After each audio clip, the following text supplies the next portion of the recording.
In June of 1940, Sir Winston Churchill went before the House of Commons in Great Britain. And he talked about the defense of the realm and the defense of the West. I thought about talking about Thomas Jefferson today because we're talking about the House of Delegates, but I couldn't shake this feeling that we are in trouble in the West, in this nation, and in our state.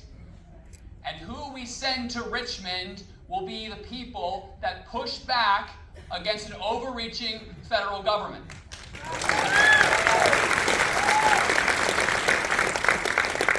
Churchill gave his report that just a week earlier, the French and British troops had retreated out of the Dunkirk port. And now he had to report to the House of Commons what their next move was and cast a vision for where they were going next. Churchill didn't say what the Allies would do, what the Axis powers would do. He didn't say what Germany would do, and he didn't have any control. He made clear over what the United States would do. But he made clear what their responsibility was. Somebody asked me when I announced that I was going to run for this office, what are you going to do to save the country? And I said, I can't personally save the country, but let me tell you what we can do. We have no control over who New York will send as governor or Massachusetts will send as a U.S. senator, but we have control over who we will send to the House of Delegates in Richmond. That's why we're here today. And we can make a difference. And if you don't believe me, I will remind you that we did it in 2020 when we sent Congressman Bob Good to Washington.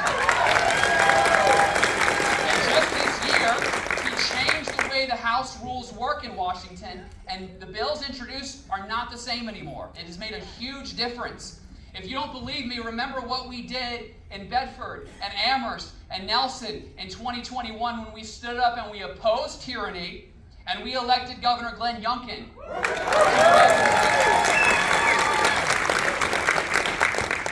We can't control anything but the things that we can control here.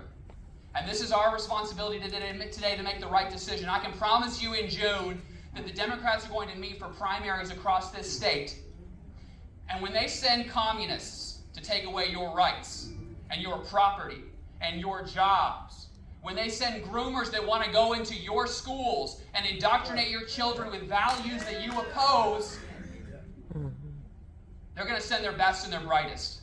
They're going to send their smartest and their most accomplished. And somebody is going to have to stand between us and them when they go to Richmond. Today, let's make the right decision. I come to you I'm the chairman of the Bedford County Republican Party. We had the highest increase in net votes in the 2021 election, just as the Youngkin campaign asked us. We've won every single race that we've won since I've been able to serve in Bedford.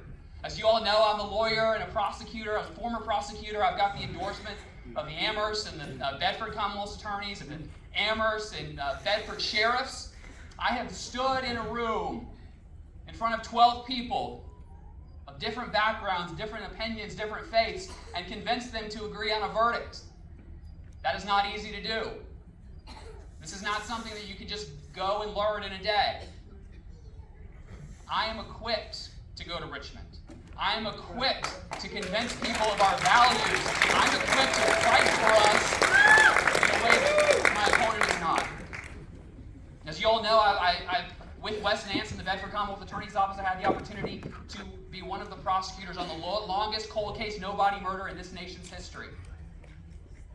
I've had the opportunity through American Voters Alliance to travel to Detroit and Milwaukee and Atlanta and Philadelphia and Phoenix and fight the Democrats when they were trying to steal our elections, and I'll fight for you in Richmond in the same way.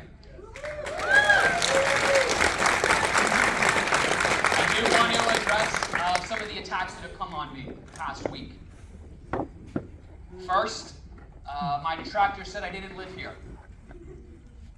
And when that was proven to be a lie, they moved on and they said that I wasn't properly registered to vote here. But as you know, the registrar ruled that I was properly registered to live here. I'm allowed to live where I live, I'm allowed to vote where I live, and I'm allowed to run for office.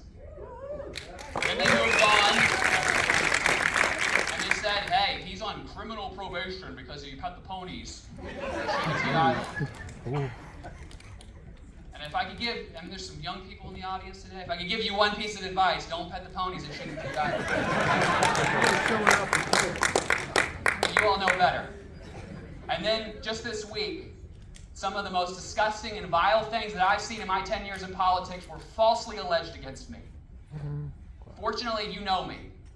And you know that when people allege these crimes without evidence, without sources, because it didn't happen, you know to oppose it. Yes. And you know that's not the And then if that wasn't enough yesterday, you all received a text message saying that my campaign had invited assaulters here. My brother is here with his newborn baby. My mother is here. And they said that I invited assaulters here with my family and friends. Guys, this is not how politics should be run. We stand against it.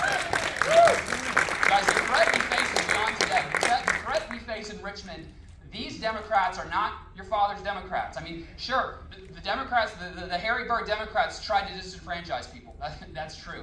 But what we're facing in Richmond is much, much worse, and it goes far beyond there. They want to teach self-hatred to our children in schools.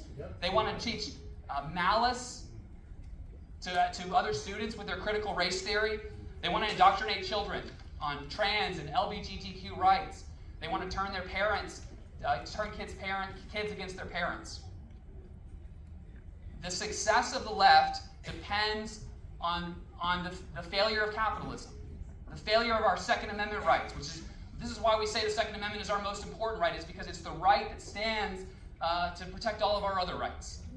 And so we have to, in Richmond, we have to take the opportunity to protect our First Amendment, our Second Amendment, our free markets. We have to protect our farms in our rural district because the left wants to take our farms from us, the small farms where we can feed each other and actually grow. They want to take away our businesses because you're a danger to the left as long as you're able to be self-sufficient and have your own car and have your own farm and have your own house. That's why they hate us. But I think that the solution is fairly clear, and I think I mentioned it already. If we're to fight back and not just be defensive, I don't want to be defensive in Richmond. I want to go on offense. I want to go. And we're not going to fight for half measures on life. I've been clear about this. Roe versus Wade, after 50 years of fighting, and raise your hand if you've been voting Republican your entire life. We have an opportunity now on life. We're going to go to Richmond and we're going to introduce bills to outlaw abortion. We can't have abortion laws with exceptions to 12 rules. These battles are only going to grow in intensity. You know this after 2020 and 2021. I believe that Democrats got a taste for power during the COVID lockdowns, and I believe that they will be back for us again. And I promise you, I'm the one you want standing between them and you next time they come.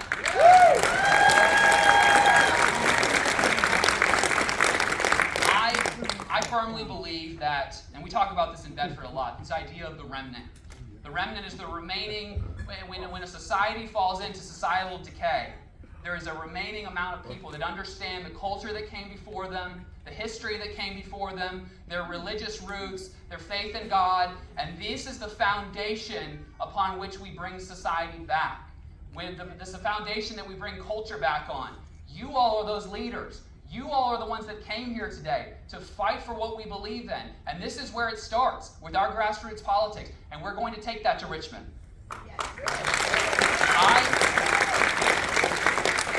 As you all know, and this is not my day to be humble, I am a national leader on election integrity. I'm going to go to Richmond, and we're going to introduce good bills to repeal what the Democrats have done. As you all know, I read and write legislation for a living. I speak for a living. I can go into these subcommittees and I can amend language on the fly. I can argue in committees. I can do committee work. I can go to the House floor. I'm ready. I don't need training. I've spoken in front of committees all over this country on election laws. And now I get to stand on the other side of that podium. 30 seconds. Now I get to stand on the other side of that podium. I'm Tim Griffin. I'm asking for you to vote for me today. I'm going to fight to save our elections, protect the unborn, restrain out of control government, restore our gun rights, and provide school choice. I need your vote today. Thank you for being out here today.